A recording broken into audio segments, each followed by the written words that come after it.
Hi, I'm Karen Rice and welcome to my watercolour YouTube channel.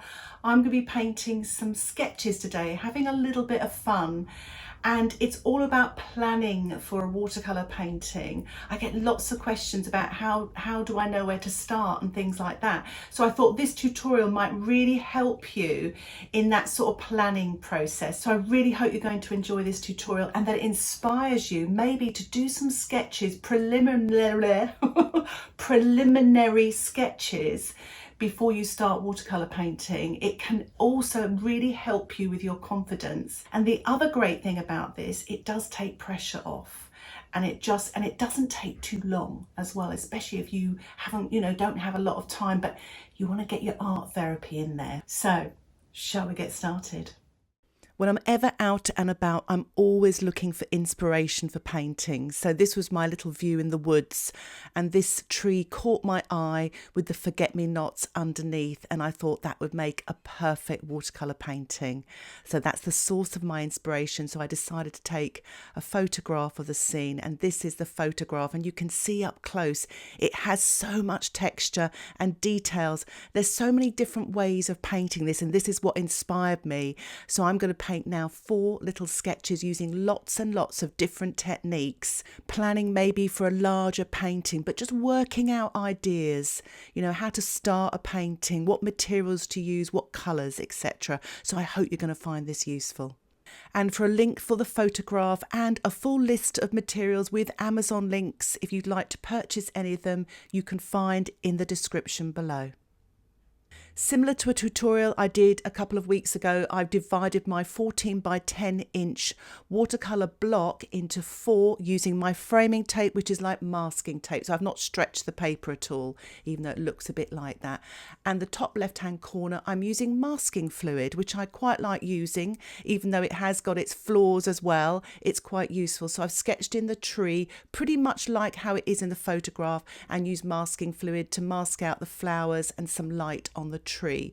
Meanwhile, bottom left hand corner, I've very loosely drawn the tree a little bit more close up now, and I'm actually rubbing onto the Rough Watercolour Paper some wax, and that resists the watercolour, so you'll keep the light on the watercolour paper there. So a candle or an oil pastel are perfect for this technique of resist. This is my drawing pen. It's a Unipin fine liner 0.08 nib, so it's quite fine. It's waterproof and it's black.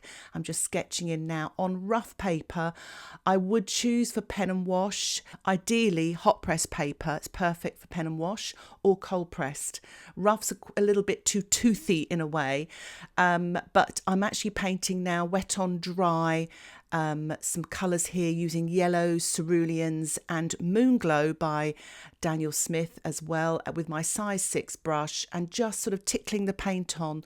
With pen and wash, it really is less is more, so don't try to cover all of the light white patches.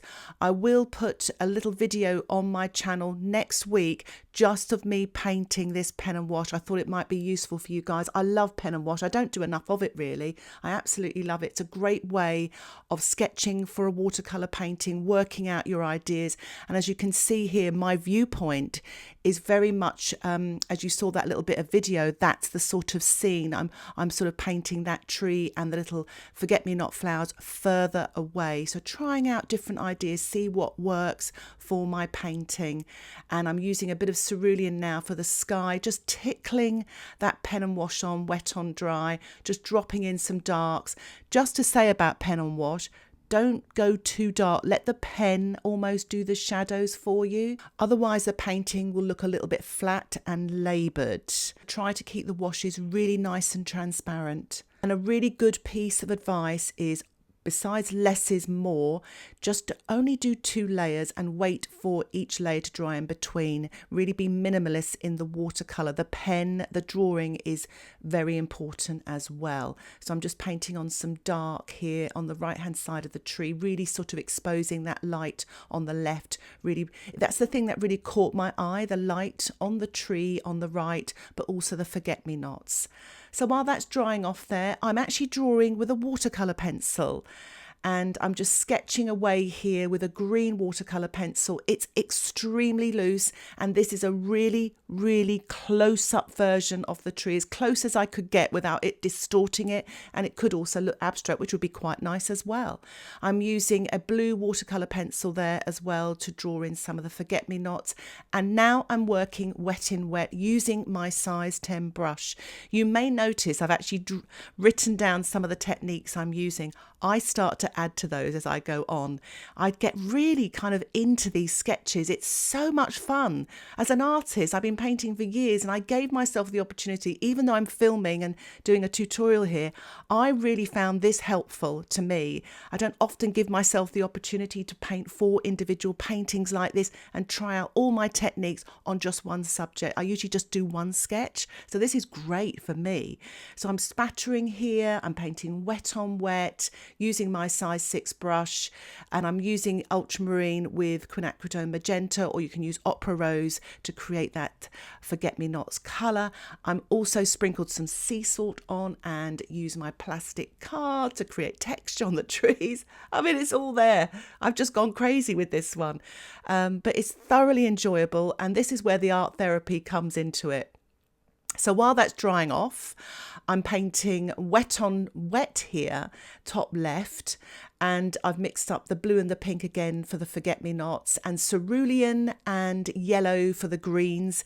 And if you missed my tutorial last Sunday, I talk all about mixing spring greens. You might find that helpful. This is Quinacridone Gold and a little bit of cerulean, and I'm just painting the dark on the right hand side of the tree with my size 4 brush.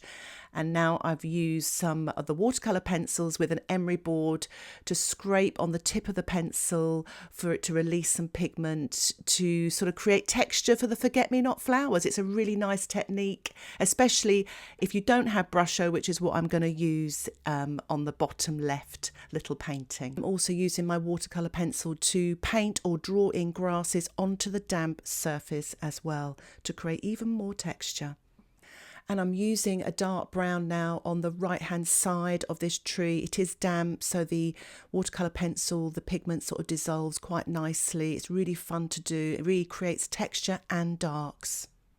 So this, I've wet the surface at the bottom left-hand painting here, and I'm using cobalt blue and violet for the forget-me-nots. This is Brusho, and I'll have a link in the description below where I've made a video all about Brusho. So I hope those of you that quite like this, check that video out. But I've gone mad with my Brusho using lemon yellow, yellow ochre and black. And it can be a bit wild Brusho. I'm using a spritzer bottle here to get the pigment going even more now, and probably overdid that a little bit. So you've got to be careful how much water you spray. It's quite a small area, so it's quite difficult to control, but so much fun saying all of that. As you saw there, I used my plastic card as well to scrape the Brusho to create texture for that tree. It's a perfect time to dry your painting off now. So my paintings are all dry. I'm using my size 10 brush. And basically, because these are sketches, I'm just building up now darks and details. So the top left here is quite a traditional way of painting. I'm just using a Paynes grey and a little bit of red. And you could use burnt sienna and ultramarine just to paint this really dark shadow colour on the right hand side of the tree. I've just built up some greens there as well. I'm just spattering away to kind of finish off this little painting top left here. There's a little bit of Quinacridone Gold with some cerulean. For those of you who would like to get access to longer tutorials with lots more in-depth explanations, I have, and I'm in the process actually, of doing a voiceover for this tutorial where I go into a lot more detail. So if you are interested, check out the description below, or click the link in the top right hand corner. It will give you more details. I've also created a new website as well, which will give you more information also. So as you can see here, I'm spattering some yellow wet on dry with my size 2 brush. And this sort of tutorial now is going to go into a bit of a spattering fest, I'm afraid.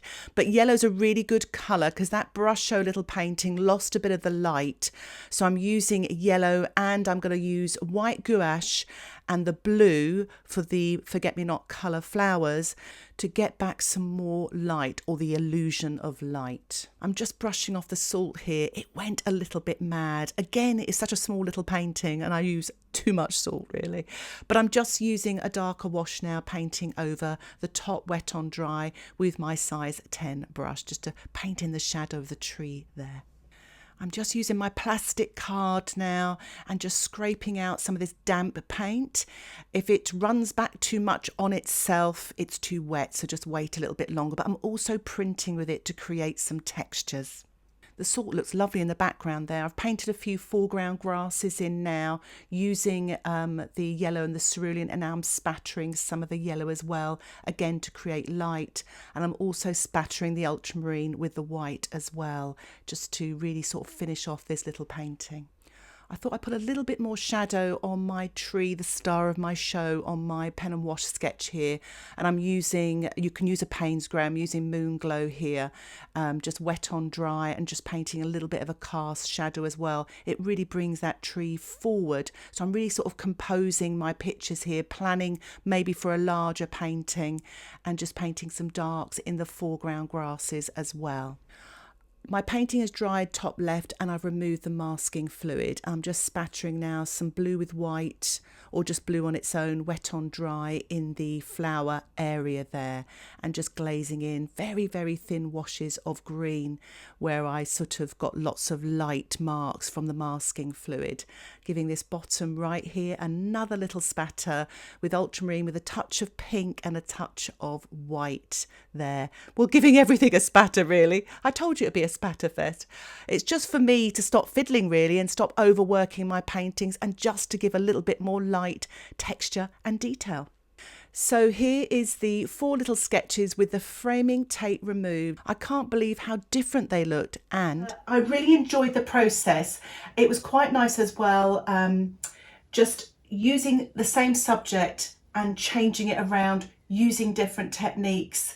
And there was not as much pressure because obviously it's just little sketches, just seeing which techniques work best for this particular subject. And it's a really good way of getting to know your subject, planning a painting, maybe a bigger painting. So I really hope you've enjoyed this and you've learned something from it. Let me know in the comments section below which one was your favourite. I know which one mine is. I'll put it in the comments section below after I've heard from a few of you. If you have any questions about this tutorial, please put them in the comments section below. I would love to hear from you, and I will try and get back to you as soon as I can.